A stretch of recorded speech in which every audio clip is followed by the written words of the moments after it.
right, welcome everyone, and thank you all so much for being here this evening or this afternoon for our friends who are joining us from the West Coast. It looks like we've had some time for people to get logged on, so we will go ahead and get started. My name is Kate Schwanhauser, and I am the Special Events Manager here at Food and Water Watch. And I'm just so glad that you are all here for our event, Mobilizing for the Future, a how-to webinar on estate planning. As some of you may know, this week is National Estate Planning Awareness Week, and we're taking part in that by hosting this webinar to share some basic information about estate planning, plan giving, why it's important to think about it, and some tips to make it easy for you. This is a topic that's really important for everyone, but can often feel daunting or hard to get started. But that's why we're so excited to have our incredible guest speaker, Patrick Schmidt, here with us today. He's an expert on this topic, and he's here to break it down into easy, manageable steps for all of us. We will also have some time for Q&A, so as you listen to Patrick, please send in any questions you have using either the chat box or the Q&A box, and we'll have time to answer those at the end. You'll see the chat and the Q&A box at the toolbar in the bottom of your Zoom screen. All right, so let me share a little bit about Patrick. He is the co-founder and CEO of Free Will, an organization that makes estate planning easy. As we were organizing this event, I learned that almost 70% of US adults don't have a will, but Free Will is working to help people change that. They offer tools to help you make a plan, and they also care about making the world a better place.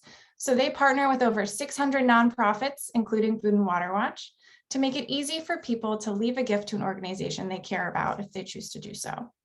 And before starting Free Will, Patrick ran email fundraising for President Obama and served as the head of innovation for change.org. I'm so excited that Patrick is here with us this evening, and I know that you will all learn a lot from him, and I look forward to hearing what he has to say. So without further ado, Patrick, I will go ahead and turn it over to you. Thank you so much for being here with us this evening. Thank you so much for having me. Really excited to be here. Hello from New York City, where I am right now. I don't know how much the sound carries, but my brother and his wife and my niece are visiting the other room. My niece is 4 months old, which means you will hear intermittent crying in the background. Nothing terrible is happening. It is just a small child doing small child things. So if you hear that, don't stress. So really glad to be here today. What are we doing here today? Our big goal is to help you think about how to get started on an estate plan and what are the big things that you might have to think about. And then also to help you understand how to make a greater impact with your charitable giving if you choose to do so. So I think we had a really wonderful introduction, so I'll skip most of this, but my name is Patrick, get to co-found Free Will alongside my wonderful co-founder, Jenny. And together we work with about 100 folks who put a ton of effort into some of the things you're about to see and some of the tools you'll see later and things like that. So really just thrilled to have them here and have you guys here. And at its core, what we do is we try to make tools to help it really easy for folks like you to make a really big impact on the people and the causes you love. So that's what we're here to talk about. Let's talk about estate planning in 2021 and what other folks around the country are doing and what you might want to think about. First thing to note is this is an incredibly important topic, right? Estate planning at its core is where does all the stuff in the world go as it passes from generation to generation. And it's really important now because there is a massive cohort of baby boomers who are thinking about this stuff right now. There's 10,000 boomers turn 73 every day, one of the largest and wealthiest generations in American history. And what's known as a great wealth transfer, which is going to be where all this money goes over the next 30, 40 years, is probably the biggest opportunity for philanthropy in the history of the world. But one of the big challenges here is that Americans still have an estate planning crisis. So when we ask folks, what percentage of you have an estate planning document at all? By 2020, it's down to 33% of all American adults. And you might think, well, that's just young people. But actually among people over 55 even, it's below 50%. And you might think, well, it's just folks that don't have a lot of money. But it turns out that it's below 50% for people making more than $80,000 a year. So there's a really big challenge here overall. And it's really quite striking. Now, why don't people have it? Mostly they say, I haven't gotten around to it. And it's not really that they think, oh, it's not important. In fact, when you think about how many folks say it's very or somewhat important, almost 60%, and quite few say it's not important. So where does this leave us? Really what we see is the big challenge here is actually just getting started.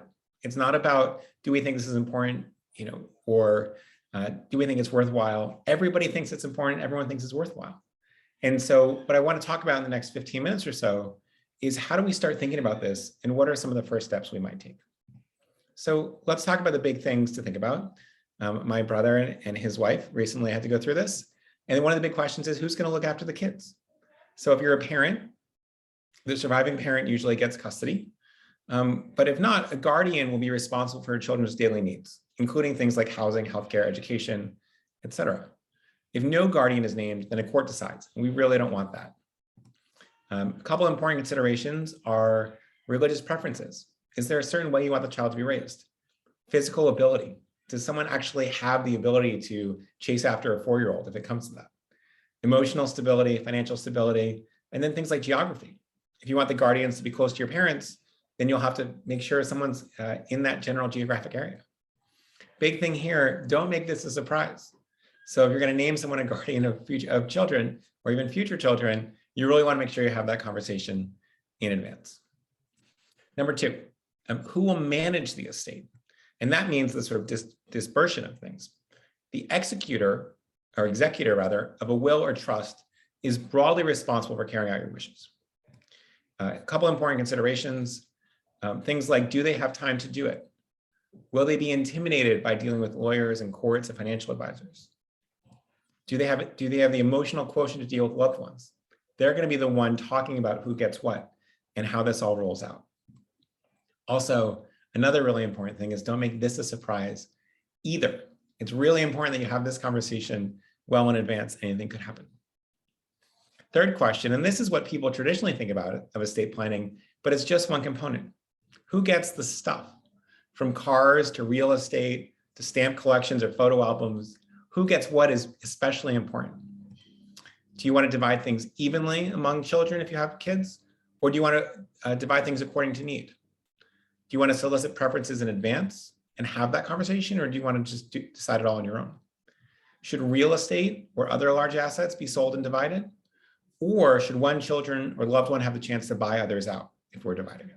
These are all really important questions that you want to be thinking about. Other things to note, is there someone you specifically don't want to receive anything? You might want to name that and make sure there's clarity. And there could be some reasons for that. And then a really, really, really important note is that increasingly, the financial stuff is held in what are called non-probate accounts, with things that are called payable on death or transfer on death clauses. What does this mean? It means that some trusts, retirement accounts, life insurance policies, et cetera, are governed outside the will. And so you need to also think about where these go. It's actually the biggest mistake that people make in estate planning. The biggest big mistake, most common, is thinking that all of these go within your will, when actually some of them you're going to have to address one by one. So this is a really important topic. 4, who takes care of the pets? So you cannot leave anything to your dog or cat. They do not have personhood under the law. Regardless of how you might see them or how I might see them, they're treated as an object or property by both federal and state governments. But you can leave your dog to someone and you can make sure that she is looked after. So sometimes what people do is they leave a specific amount for the pet guardian for the caretaking of the pet. You can also have a trust pay out a specific amount per month or per year of the lifetime of the pet to make sure the pet's taken care of and that you're not a financial burden on whoever is taking care of the pet. All right, number 5, this is something that's been increasingly important over the last few years, digital assets. Many people now choose to have a digital executor. This is someone who's responsible for managing or deleting or doing whatever else, social media accounts, email accounts, etc. It also might include all videos or photos you may have on your computer, on your tablet, on your phone. And it's usually a non-legal document that accompanies a will with very specific instructions and passwords. Do not save this on a computer. You want to make sure this is printed out somewhere secure and only this person knows where it is. You don't want to have these passwords floating around for obvious reasons. All right, number 6, big question. Do we talk about all of this in advance? Having a really clear, articulate estate plan is step 1 to preventing any potential challenging aftermath of an unexpected loss. Increasingly, many people are choosing to decide to talk about these things as a family in order to avoid unnecessary conflict. But the big risk isn't conflict, even if conflict is what makes good movies and books. It's confusion, making sure key parties know where the plan is and the values and logic behind each of the decisions will make it easier to carry out your wishes. But some people always ask us, okay, I'm okay with this, but my parents won't ever talk about this. And my parents are 70 or 80 or 90. And so polling shows that the overwhelming majority of millennials have never talked to their parents, and many don't know how to broach the topic. But this is also true, by the way, of folks who are in Gen X or baby boomers. Many of them have never talked to other relatives about it. So one of our big tip here is framing it in advice or in sharing. You might say something like, I am making a will for the first time. How did both of you pick an executor? You might say, in case anything happens, I want you all to know where my plans are. And how did you decide what safe place to use? Okay, number 7, what happens at your funeral? So this is really important. Is having a religious ceremony important to you? Right? What happens, well, increasingly as we see, as folks have sort of more varied friend groups, family members, et cetera, is that the social and cultural norms around funerals or around celebrating someone's life is actually quite divergent, right? If you go to a Japanese funeral and an Irish funeral, very, very, very different. And so if your executor may not be familiar with all the things that you might be thinking of. And so this is a really important thing to consider. Are there specific songs or readings that you'd like to have? Are there people that you really want to speak? Are there people you think, oh, please don't let them speak at my funeral, right? You might want to note some of these things. Do you have any burial wishes? Obviously, there are a lot of options here, and these are all things that are worth thinking about in advance. You know, someone has to make the decision at some point, and so it might as well be you. And the other thing we see a lot now is people asking to pick a charity and say, I would like to send donations here in lieu of flowers. To where, right? So, or you might just say, I really want lots of flowers. That's okay too. But let's make sure we're naming that, because otherwise your executor is going to have to pick one or the other. I think one of the big questions here is actually, what feeling do you want people to have at the event? And then the rest of these things cascade downwards from them. So this is really important. There's a lot of really thoughtful stuff there as well. And then one of the last things I want to talk about is, do you want to include causes that you love? So many people are choosing to include their favorite causes and their favorite nonprofits in their estate plans. And just as part of it, not necessarily all of it, some people focus on just one nonprofit. Some people leave up to 12 nonprofits in their plans. A typical method is to choose a percentage of total estate rather than a cash amount. And let me actually talk about this for a moment. This is really, really important. Now, why is it? It's because your estate's going to grow or shrink over time. And sometimes it's going to grow and then shrink and then grow again. Why does that happen? Things like housing prices, investments, value of other stuff, things you spend, expensive medical bills, you know, a new real estate transaction, something else might happen. And so this percentage amount is really helpful because it will ebb and flow based on that. And the last thing you want is to intend to leave an organization 10% of your plans, but then maybe they get all. Or maybe you really wanted them to make a meaningful contribution, and at that moment, $20,000 was really meaningful to you. And then over time, your investments ballooned, and 10 years later, that is actually much smaller due to inflation and much smaller in amount than you meant to give. So this percentage model really makes the most sense for a lot of folks. Last note here is that notifying the charity makes their lives a lot easier. So historically, people sort of write these into their plans, and then boom, a charity finds out 20 years later, they never got to say thank you. They never got to really clarify what type of gift you were making, how you wanted this to be enabled. And also it just makes their lives a lot harder because they can't plan around things. And so a lot of people now are choosing to notify the charity, and that's made a huge difference across the nonprofit world. So let's talk about what is happening right now. So first of all, it's National Estate Planning Awareness Week. This is a week, it happens every October.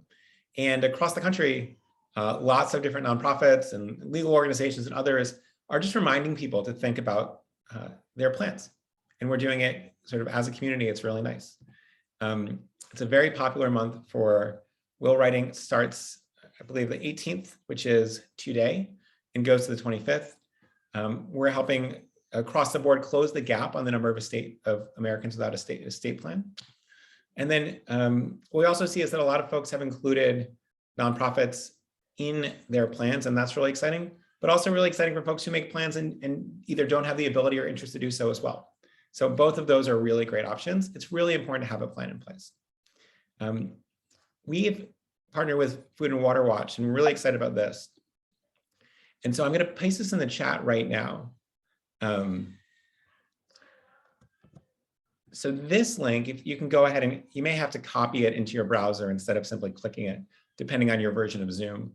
But it's a really valuable tool that Food and Water Watch is partnered with. You can also, by the way, use that QR code with your phone if you prefer. But I would encourage you to actually take 60 seconds now, poke around, and see what it looks like. Fill out your name, think about, okay, well, these are some of the decisions I'll have to make. And this is a gift for you from Food and Water Watch to be able to actually make a lot of your plans. So as we continue the conversation, I would urge you to poke around a little bit as we chat. And so thinking about, okay, this is a lot of great information. We've learned some things. We were reminded of the importance of some things we already knew. What should I actually do now? Biggest thing to do is get started. Yes, you may not have all the answers right now. You can always change your plans. And that's something that people forget. You want to make sure you inventory your non-probate assets so that a court's not deciding where these things go. Or in some cases, the people that you want them to go to have to spend a year fighting with Fidelity or TD Ameritrade to get the assets. You don't really want that to happen. You want to think about this less as a financial chore. Sometimes people think of a will like doing their taxes, but actually it's one of the biggest expressions of your values that you'll ever make. And so it's really worth doing some thinking on this and then actually enacting it. It will actually be really clarifying to you. It's a great practice to go through this. If you have questions for Food and Water Watch, we put the email right here, but would also welcome any questions that you all have now. So I see one note from Leah who said, wow, I never thought of a digital executor. This is such an important point. If you think, you know, when my grandparents passed away, they had reams of family photo albums that were so wonderful, and they got allocated to different members of my mom's family, and that was really important. And now there isn't the same legal structure for the 1,000 photos that my parents have on their computer. And those are our entire childhoods and our cousins and various friends' weddings and all these things that are really wonderful to have. But we need to make sure that A, we have access to them, and B, there's clear instructions on what that might look like. So really good point. Thank you, Leah, for that. Kristen asks, what happens if you die without an estate plan? First of all, it means you weren't listening to this whole session, so make sure that doesn't happen. But what does happen is that at a state-by-state level, there are different rules for governing it. So if you have a spouse, it typically, all your things will go to your spouse, but it's a much more onerous process than if there was a plan in place. If you don't have a spouse, it will go to the kids. If you don't have kids, it goes to parents. If you don't have parents, it goes to siblings. If you don't have siblings, it goes to cousins. This sort of algorithm changes state by state. And so that's where you sort of have these movies where someone gets notified that you were the closest next of kin of a rich uncle that you never heard of. But that's pretty rare. And that uncle didn't really pick you, right? So it's a strange place to be. And it's not something that you want to do. A couple questions here. So we'll do Kaya's and then Jonathan's. Do you need to have witnesses when signing your will? Yes. So with some extreme rare exceptions that are unlikely to be meaningful to you, you typically need 2 or 3 witnesses. And then what happens is you and the witnesses, once you have a witness, it's totally valid. But what most people prefer to do is they bring the witnesses and they either invite a notary over or they go to a notary office. And then it's notarized. And why is that important? Because then you don't have to have the witnesses show up in court to attest that, yes, you signed it. And especially if this is happening 35, 40, 50 years later, it's going to be a little bit tricky to track down the witnesses and make it easy. So notaries and witnesses, very good. Jonathan, do you need an attorney for my will to be legal? The short answer is no. That's different than should you use an attorney. But no, you don't need it. You can pick up pad of paper, you can write it out, or you can type it out on your computer and have witnesses, and that's fine. There's really two routes that a lot of people use tools like free will or others. One is it's actually really helpful to, in the comfort of your own home, get in the, make some of these big values decisions and sit with yourself and your family and say, okay, all right, let's start inventorying this stuff. Okay, let me make a decision around who gets what. And then people either can use that to create a valid estate plan, and tons of people do that. Many people, especially if they have lots of assets, more complicated gifts, or more complicated family situations, property overseas, something like that, what they do is they get all those wishes together. There's a separate option actually where you can sort of print out what we call your documented wishes, and then they bring that to an attorney. And so they're really prepared. Trust and estate attorneys are great. They're not family counselors. And so your ability to make the decisions around what your values are is different than the ability to create a really great document. And so oftentimes people will do that in consultation with their spouse or their family, and then bring in an attorney, and then the attorneys are thrilled at how prepared folks are. And so that's a good pathway as well. Great question. Leah says, this may be obvious, but can I leave my checking account to my heirs in my will? So this is a really great question. Your bank, it will depend on the bank, and it will depend on the state, but your bank may have what's called payable on death or transfer on death clauses where you actually fill it out. So you would want to go, log on to your bank and look for beneficiaries and see if it's there. And if not, it's something that can go through the will. So it's a really, really good question. Kristen asks, lots of good questions here. Do my husband and I need separate wills, or can they be joint? The short answer is yes, they need to be separate. Now, what a lot of people do is they create what are called mirror wills. So the mirror wills are identical and basically says everything goes to my spouse and then it goes here. But those are two separate documents. You do not get to create one for two people. But oftentimes these things called mirror wills, you can actually create them at the same time. You can use the free will tool to create them at the same time. And so, but then it sort of goes laterally and then out depending on who passes away first. Great question. Lenore asks, what happens if an organization in my will goes out of business before my estate is settled? Well, then what happens is there are two options here. Typically what will happen is an organization will name what's called a successor organization in their own sort of dissolution documents.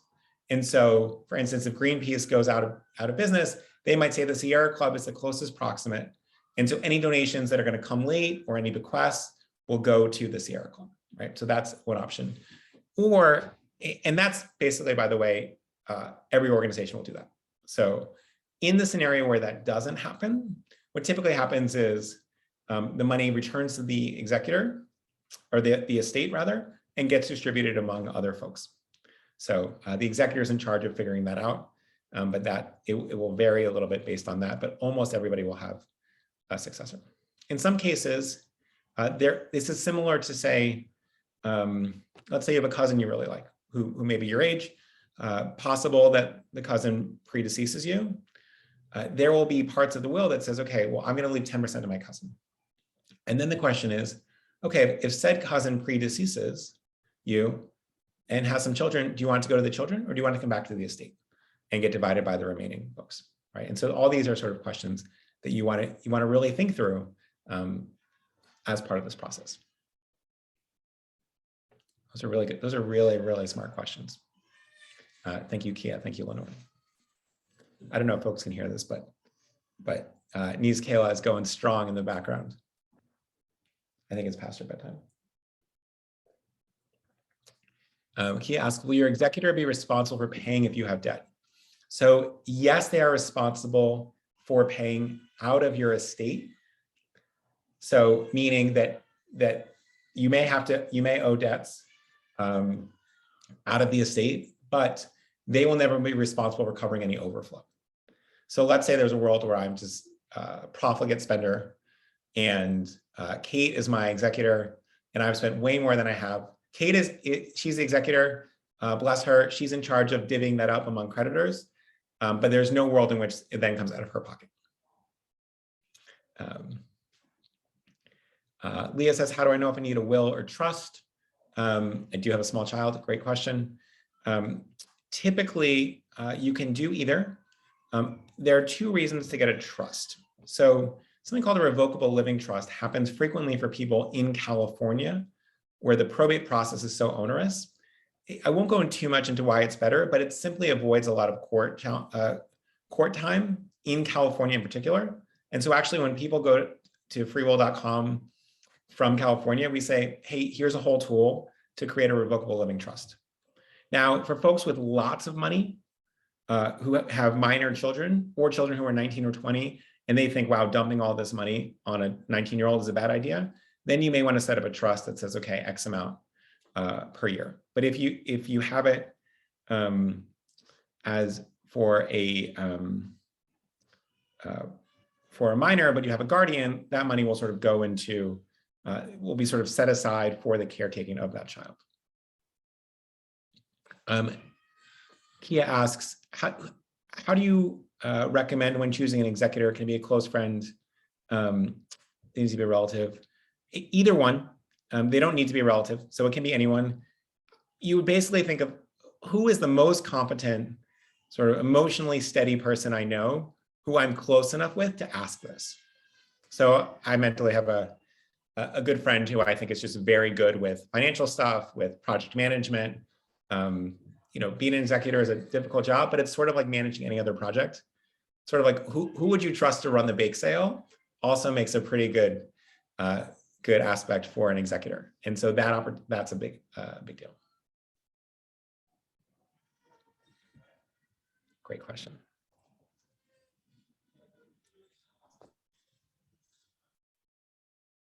All right, well, these are great questions. I'm going to pass it back over to the folks at Food and Water Watch. Who have some thank you so much, Patrick. Those are some really helpful tips you shared, and it really helped break it down into manageable steps. And I do encourage everyone to check out that link that Patrick shared in the chat to help you get started on your own plans. It's a great free tool that makes it easy for you to get started. So I would like to turn things over to Royland now. She is our plan gift manager here at Food and Water Watch. And the goal of today's webinar is really to give you the tools that you need to make your own estate plan, whether that includes Food and Water Watch, another organization, or neither. But I do want to thank the many generous individuals who have included us in their plans. And Royland has some information to share with you about how your gift to Food and Water Watch can have lasting impact. And then if you have any questions for Royland after that, we'll have a little bit of time there as well. All right, Royland, so I will turn things over to you. Thank you, Kate. And thank you so much, Patrick, for all that incredibly helpful information you shared. I especially like your comment, somebody has to make the decisions. It might as well be you. That's important to me. And also where you mentioned how writing a will is the biggest expression of our values. That really resonates with me. Making a will was a very rewarding experience for me. And if you haven't done it, the rest of you, I hope that you find that to be true. And thank you everyone for attending. I'm really glad to have you here. Some of you I may recognize, and the rest of you, well, I'd like to connect further. It has been my pleasure to work with you, and it's my pleasure to work here with Food and Water Watch since 2008. It's a meaningful job that has allowed me to develop relationships, including with some of you. Often getting a backstage look at a well-loved thing can be disappointing, and I can say, however, having a backstage look at Food and Water Watch has only made me prouder. Also, I'm rewarded to know that my ambitions for Food and Water Watch will continue after my tenure here and beyond my lifetime, because I am a planned gift donor to Food and Water Watch. It was as easy as putting Food and Water Watch's name on the beneficiary form of my retirement plan. So after hearing all that great information from Patrick, I want to share a little bit about estate planning, specifically plan giving in the context of Food and Water Watch. One of the first questions you may have is, why include Food and Water Watch in your estate plans? Well, a legacy gift to Food and Water Watch Future Fund enables us to continue fighting for healthy food and clean water, not only for you, for your children, but for their children. A bequest ensures that Food and Water Watch remains a positive force fighting for democracy that improves people's lives and protects our environment. When I talk to our donors, I hear a lot of reasons why they include Food and Water Watch in their estate plans. The main ones include it fulfills their philanthropic desires, they want to leave a lasting legacy to be remembered and to make an impact just beyond their lifetime. A gift may lessen the tax burden on their family. And because, like me, they love Food and Water Watch. We receive many kinds of gifts, but there are a few common types of legacy gifts donors make. The simplest way is to include Food and Water Watch as a beneficiary in your financial account designation forms. Donors also list us in their wills. Donors make us beneficiaries on their annuity accounts. And of course, there are other ways, including leaving property and assets. And we are happy to work with you on your estate plan and a planned gift. At Food and Water Watch, we truly appreciate our members and donors, and we feel honored to be included as a part of your estate plans. We could never express the full extent of our gratitude, but one way we try is offering special benefits for our members, including Food and Water Watch in your estate plans. When you do so, you join a special group known as Food and Water Watch Future Fund. As such, our goal is to provide you with a unique experience that fits your desires and expectations. Some of our donors like to be engaged regularly, and others like to be left alone, or just like to receive periodic updates on our work. We customize our outreach to you based on your preferences, your unique preferences. If you desire, you receive invitations to exclusive events with Food and Water Watch leadership, a Food and Water Watch personal liaison with access to one-on-one conversations with policy and research experts, in-depth updates and a quarterly digital newsletter, first looks at Food and Water Watch research reports, and if you desire, a featured spotlight in online and printed resources. Who are our planned gift donors? Well, they are people just like you. They range from 25 to the 80s and even 90s. They live all around the country. They have varying levels of wealth. For example, we have Karen White, who had a career in high tech that didn't allow her much time for involvement with the issues she cares about. But as a retiree, she's more involved than ever. Louis Kangemi says Food and Water Watch helps remind us that we are all in this together. And Carrie Dyke, who supports Food and Water Watch because she is especially concerned about fracking. Everybody needs a will, but many don't have them still. During this COVID crisis, a lot of people are taking the opportunity to make their estate plans, and we have heard from an increasing number of people. As is typical in the planned gift world, we don't often know until an executor, attorney, or family member contacts us and advises us of the gift. When we get the notification of such a gift, it's a heartwarming and poignant moment. I personally feel like I missed out on a chance to get to know them when donors are willing to connect. It's a benefit to me. It makes the job fun, and it helps the organization plan for the future. So with that, I hope you have found the information today helpful. And if you are considering including Food and Water Watch in your estate plans, or if you have already done so, I hope you'll reach out to me. I'll put my contact information in the chat. If you're just calling in by phone, it is 202-683-2509, or Royalen at fwwatch.org. That's ROYELEN at fwwatch.org. If you have any questions, please, or comments, please let me know. I'm happy to connect afterwards. All right, thank you so much, Royalen. Really appreciate you sharing all that information with us. And want to thank Patrick once more for his time this evening, and for all of you who joined us for this conversation today too. I hope that you all feel more knowledgeable on this topic, and that you've got some easy action steps that you can take to get started on this. So we'll be following up over email, and we'll share the recording of this event, and we'll also share the link to that resource that Patrick shared in the chat, as well as Royland's contact information if anybody has any additional follow-up questions about estate planning, making your will, or to learn more about Food and Water Watch. We're always happy to connect with you. So again, thank you so much, everybody, for being here today. And I hope that you all have a wonderful evening. Thank you all.